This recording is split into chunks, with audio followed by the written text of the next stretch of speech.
Love your enemies is one of the hardest teachings of Jesus. The word enemy that's used here isn't a classroom rival that you don't like very much. It isn't your neighbor that you sort of have some disagreements with. It isn't the coworker that you're competitive with. It isn't a deacon and the priest. Just kidding. It isn't that kind of stuff. The word means someone who's actively hostile. Someone who's actively hostile to you is someone that Jesus says you should love. That's a hard teaching. No matter how you angle it, it's really hard to think about that. This sermon continues. This is a continuation of the Sermon on the Plain, in which we heard last week who was blessed and who was cursed, right, or who was woed. And now we're hearing this. And then he says, do good even to those who hate you. Bless those who curse you. Pray for those who abuse you. If someone strikes you, turn the other cheek and offer the other one as well. If somebody takes your coat, go ahead and give them your shirt. If somebody begs from you or takes away your goods, don't ask for them again. Do unto others as you would have them do unto you. This core teaching of Jesus is challenging because it pushes us into new understandings. Now remember, in the Hebrew context, eye for an eye is the understood way of justice, right? So eye for an eye, right? If somebody pokes your eye out, the punishment is that they should lose their eye. If somebody steals your sheep, then you get to take a sheep back from them. It's this sort of equal sort of stuff. And this is a different way of understanding things. It's a different way of going about life. And so how do we apply this in our life? How do we think about this? So how would you love your enemy? I'm actually going to ask you to give some feedback this morning. This isn't just rhetorical. But how do you love your enemy? Or how do you love those who hate you or persecute you? Yeah, I'm right with you. I don't know. It's hard, right? Someone last night said, well, look at the Ukraine and Russia and what's happening there, and look at the war places that we can think of in the world, or look at some of the divisions that we see and the violence that we see in our own society. And then we can bring it down into our personal relationships, in which many of us can think of times when something has happened to us. I think of a really kind of tried example in my own life. When I was a teenager, I owned a Volkswagen Bug. You guys remember those cars, right? It was a common car to get because no one really wanted them anymore. And so if you were a teenager, you could pick one up for a few $100, and they didn't really work very well. But they were great. Like, I didn't know you had to change your oil, and so I didn't change my oil for a couple of years, and it kept running. So there's that.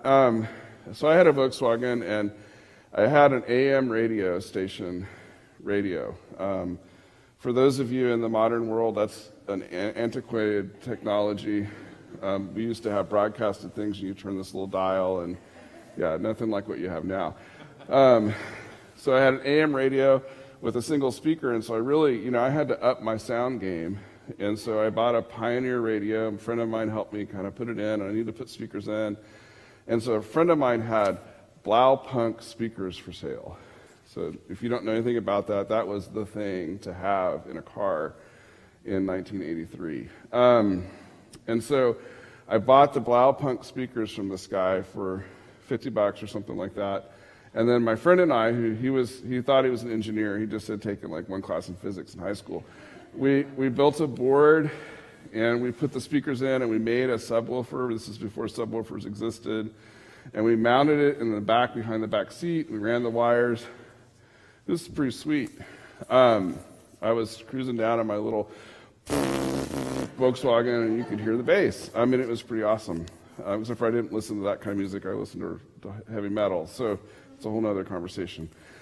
So exciting, right? And I had this amazing sound system. My friend and I worked really hard, and I had it for a week. And then one night, I kind of heard a car door slam, didn't think anything about it. Went out the next day and saw the wires, hanging out the door. And they had Volkswagens were easy to break into. They got into my car, pulled it out, somebody had stolen it, and it went away. Come to find out a few weeks later, one of my friends came to me and said, "You know the guy you bought the speakers from?" "Yeah." "Well, he just sold them to Joe over here." So he had known what I'd done, watched me, came and took them, and then sold them again. He's a smarter entrepreneur than me. And I remember inside, right, that frustration, because this wasn't money my parents had given me. This is money I'd earned working. It was hard work. It was several days working with my friend, thinking things through. I was proud. It was a thing. And I was angry. And this guy I had to go to school with. And I didn't know for sure that he had taken it, but it was pretty confirmed from the people. It was one of those things you couldn't prove it. The police weren't going to be, and police didn't care about this. Something kind of started to seethe up over this little thing, right? And I remember I went and told my grandfather about it, and he says, well, my grandfather's response was kind of interesting. He says, well, what do you think about that? And I said, well, I'm really mad. He says, I'd be mad too. He says, yeah, but you probably shouldn't have put the speakers in a car that somebody can just open with a hanger. That was my grandfather's response to that. And he says, what are you going to do about it? I said, I don't know. And he says, there's probably not much you can do. He says, maybe you should think more about what's important to you and what you value. Those are just speakers. And it wasn't great wisdom, but it was wisdom, right? Because he was sort of, saw that I had put much more value in something in my head than I needed to. That's a small example, right? There's much bigger things. Another priest colleague of mine talked about how she dealt with her sister who had had an acquaintance rape happen to her, and they had stayed in school with people that knew about it and nothing was ever dealt with, and how she carried that with her for decades. I've known others who've dealt with issues in which racism has happened to them, or other violence has happened to them, and they've stayed in this state. And so the question is, how do we live out these hard teachings? How do we love our enemy? How do we love those who hate us? How do we love those who persecute us? How do we love those who might steal from us? How do we love those who might do all of these horrible things? And I think Jesus' teaching here is trying to get us to see the world differently. Because it's not just this world that we're in. To love others as God loves us. To love others as we're called, to be loved by God is challenging. And this is where our faith gets, right to that difficult part. And then he says, don't take the easy path. Don't just love the people who already love you. Don't just loan to the people that you know can pay you back. Don't just do that stuff, but really live it out in a different way.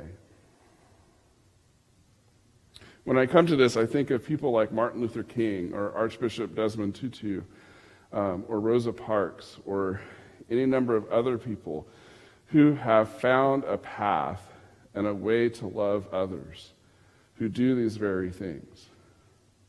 Sometimes loving others is telling the truth. Sometimes loving others is rising above violence and not responding with violence. Sometimes loving others is working to change the systems around you that inflict and impart some of the injustices that we experience. Loving others sometimes means choosing a different path, right? Viktor Frankl, who wrote out of the experience of the Holocaust, he had been a prisoner in one of the camps, wrote an amazing set of books. One in particular is called Man's Search for Meaning, which he kind of encapsulates everything that he says in there. Talks about, and he says this, he says, between the stimulus, whatever is happening in the world, and your choice of what happens in the response, the power that you have is how you choose to respond. And he says that in a reality of coming in a moment when he seemed to have no choices around him, and he said, you can still choose. And that's the power of that. And that's the power of the gospel that Jesus is giving us, is he's empowering us to choose different paths, to not follow the way of violence, of vengeance, of destruction, but to follow a path of love. A few weeks ago, we talked about all the different words in Greek for love, and the hard thing is in English and in our understanding, love has so many different connotations about what that means. Love is not necessarily like, or best friends, or buddies, but love is not violence, right? Love is not hatred. Love is not envy. It's not jealousy. It's not despair. Love is something else. So how do you love your neighbor? So as Paul Harvey used to say, the rest of the story about the guy who stole the speakers from me, I would later get to know more about his situation. And the money what he was doing, he wasn't running a great crime ring, but his parents weren't working and other things were happening, and he was short and wasn't able to live the life that everybody else around him was living. It doesn't make it okay what he did, it doesn't make it right, but it was a different viewpoint. We would later be friends and work it out. But that's part of the challenge. How do we take that step back when we're in those hard situations? How do we find ourselves in those moments of hostility, of hatred, of difficulty, to find that space for love? So I want to challenge you to take this hard teaching and dive into it. To think about those times when you are responding to things in your life. And how do you create more space to find that way of love? How do you find that breath, that moment, that chance? Jesus says, love your enemies. Jesus says, do good to those who hate you. Jesus says, love. Jesus says, love your enemies, do good and lend, expecting nothing in return. Your reward will be great. Do not judge, and you will not be judged. Do not condemn, and you will not be condemned. Forgive, and you will be forgiven. Give, and it will be given to you. A good measure, pressed down, shaken together, running over, and something will be put on your lap. For the measure you give is the measure you give back. So how do you love when it's hard and difficult and real? Amen.